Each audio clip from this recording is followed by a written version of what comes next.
One of Julio Fulio's killers has now been formally sentenced, and the details surrounding this case are as disturbing as anything you'll hear coming out of a courtroom.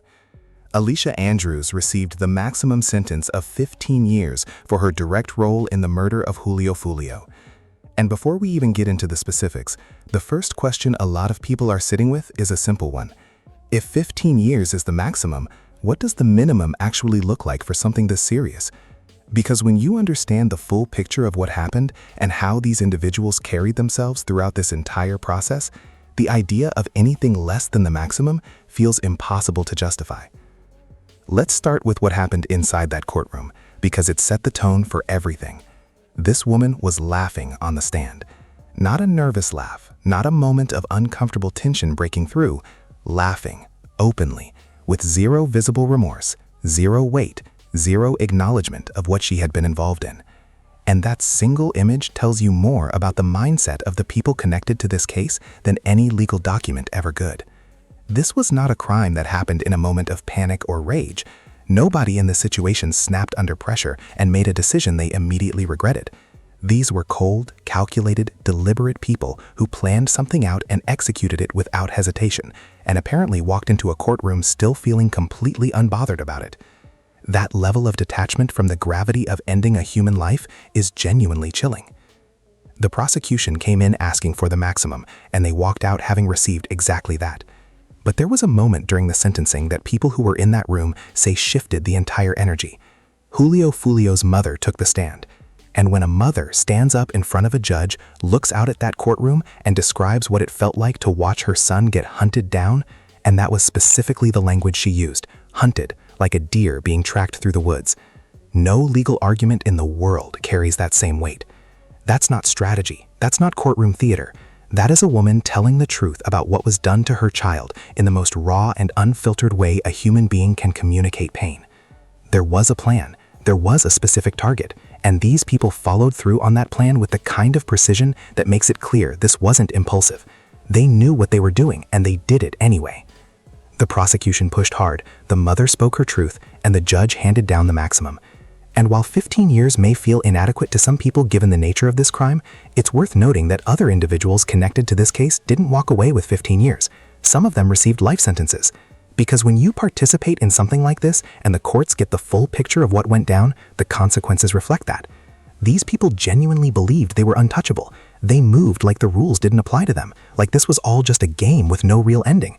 And now they're finding out what the ending actually looks like. The part of this story that continues to be the hardest to fully process is the question of motive.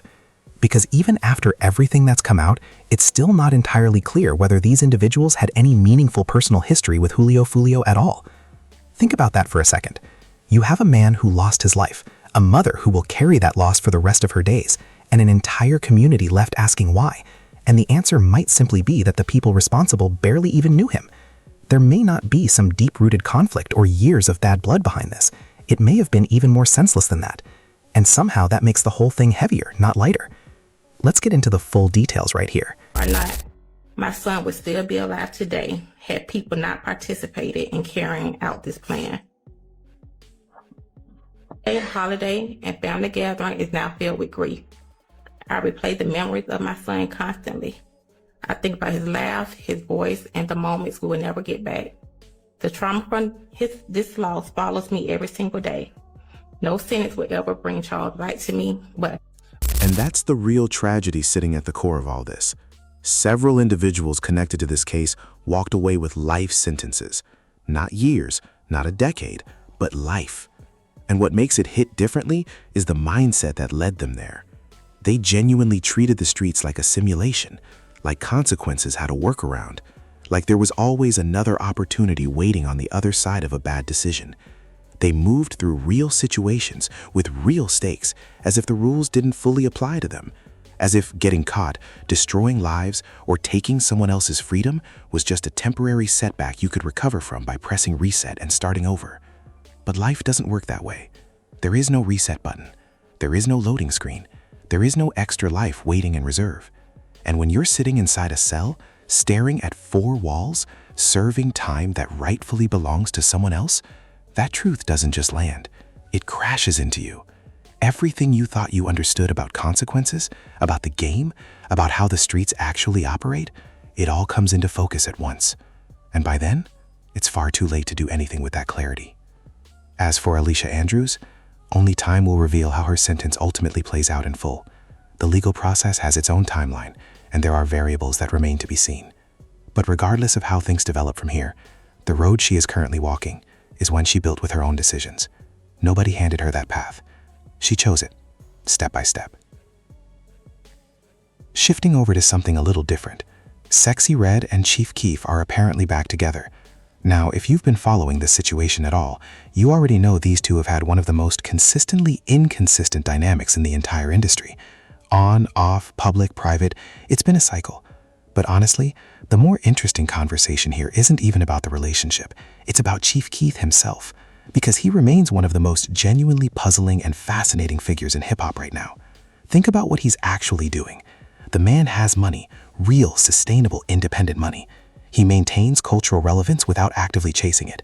He shows up in conversations, in samples and references without ever seeming like he's trying to force his way back in. And yet, despite all of that, he hasn't delivered a major project in what feels like years at this point. He produces here and there, but he's not running in producer circles or building that lane with any real consistency either. He exists in this space that very few artists have ever managed to occupy, relevant without releasing, respected without campaigning. And the numbers reflect exactly that.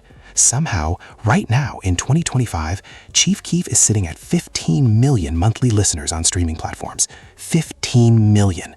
For someone who isn't running an active release campaign, who isn't doing press runs, who isn't flooding timelines with promotional content, that number is legitimately remarkable.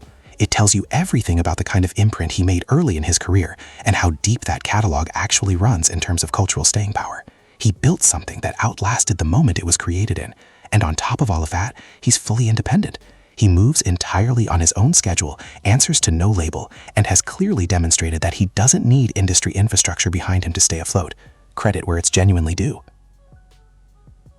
Now let's get into something that has been quietly building underneath the surface for a while now, and it's starting to become impossible to ignore.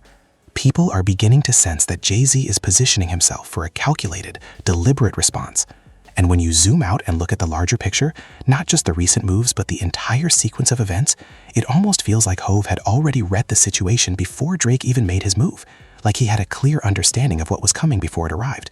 Like he was already 3 steps ahead while everyone else was still processing step 1. And then right on cue, exactly as the pattern suggested, Drake dropped the album and came directly for Drake's legacy, not around it, directly at it. That tells you something about where Drake's head is and what he's actually trying to accomplish with this chapter of his career. There's been a significant amount of conversation building around the $500K dinner situation. For those who haven't been following, Drake reportedly declined a dinner with Jay-Z that allegedly carried a $500,000 price tag attached to it. And when that came out, a lot of people immediately flagged it as disrespectful, as Drake being out of pocket. But before you settle on that take, consider the situation from a completely different angle for a moment. What exactly would that conversation have produced? What is Jay-Z going to tell you over a dinner that fundamentally shifts your direction or changes your trajectory in a meaningful way? People talk about wanting to pick his brain, wanting access, wanting insight. And look, that's understandable. Jay-Z has built one of the most remarkable careers in the history of this industry. But here's what often gets overlooked in that conversation. A significant portion of what makes someone successful at this level comes down to timing, positioning, and making the right call in the right moment. It's not information you can transfer over a dinner table. And beyond that, Jay-Z, for all his legitimate, undeniable greatness, is not someone who is truly and deeply invested in watching others surpass what he built.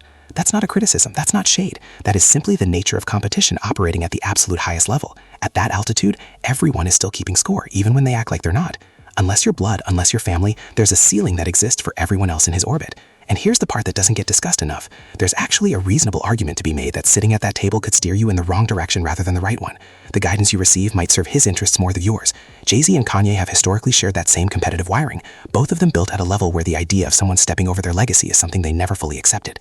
That instinct, that refusal to yield the crown, is a significant part of what's driving whatever Jay-Z is currently building in response to Drake right now. And let's be clear about something. This situation is far from finished. What we've seen so far is just the opening movement. On the business side of things, Drake is reportedly in active discussions with multiple labels and private equity firms simultaneously, and the figures being floated in those conversations are landing in the billions.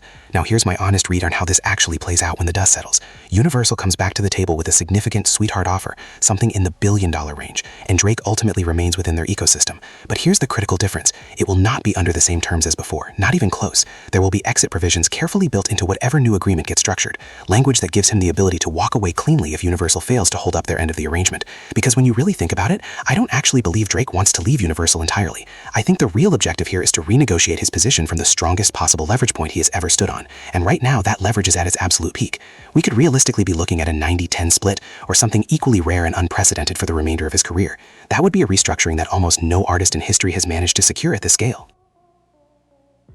And what makes this whole situation even more impressive is how he's already structured the exit from his current deal. The mechanics of it are genuinely masterful. He negotiated a framework where Iceman served as the specific project that triggered his departure, and then offered one additional album on top of that to ease the transition and keep things from getting messy. That created a natural grace period, a window where both sides allow these projects to breathe, generate streaming revenue, and settle commercially before anything changes structurally on the business side. Nothing about this was accidental. The entire process has functioned as one long, deliberate, carefully calculated chess move. Every piece is exactly where he intended it to be.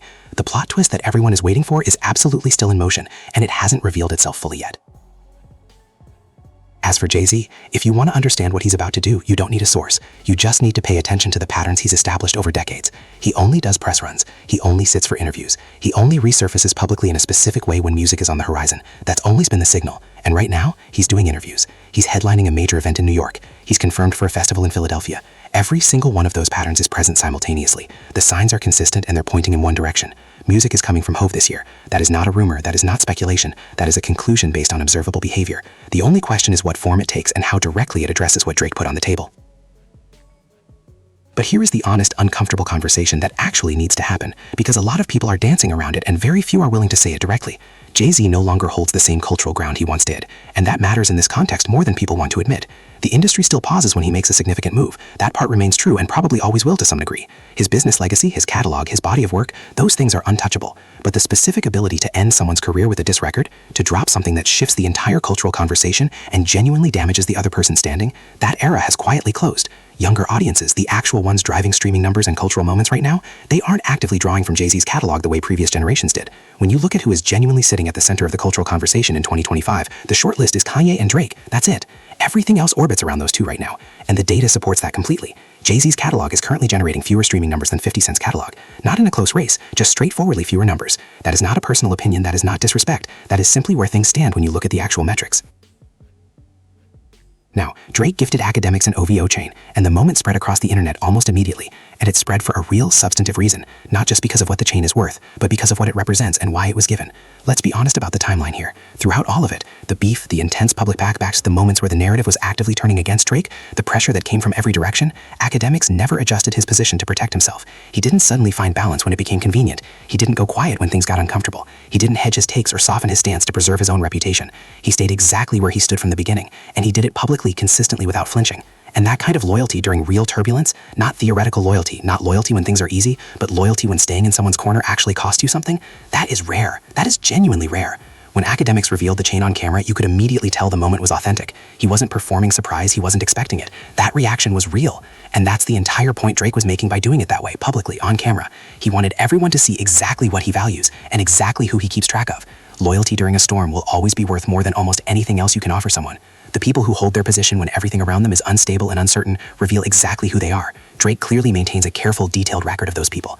And on the flip side, DJ Khaled, Rick Ross, and anyone else who moved differently during that period, who calculated their position and decided the safe play was to quietly distance themselves, they can remain exactly where they landed. That door doesn't reopen. It is what it is. Now, can someone please walk me through what is actually happening with Blueface's girlfriend? Because at this point, we have moved well past entertainment. This is crossed into territory that genuinely requires a different kind of conversation. She's now pulling up old Adrian Broner clips and using them to come after the woman she allegedly struck, the same incident that resulted in her being publicly removed from Jake Paul's promotional events entirely. Let's sit with that for a second.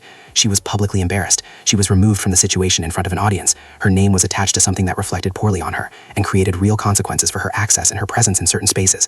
And the rational response to that, the response that serves her actual interests, would have been to step back, regroup, let things cool, and make smarter moves going forward. Instead, she's escalating. She's doubling down. Now she's discussing taking multiple people to court while simultaneously continuing to engage with this woman online in the most public way possible. You cannot credibly threaten legal action and simultaneously run an online campaign against the same person at the same time. It undermines both. There is a moment in every situation, no matter how heated, pulling back becomes not just the smart option but the only rational one. That moment arrived in the situation a long time ago. It passed, and somehow the escalation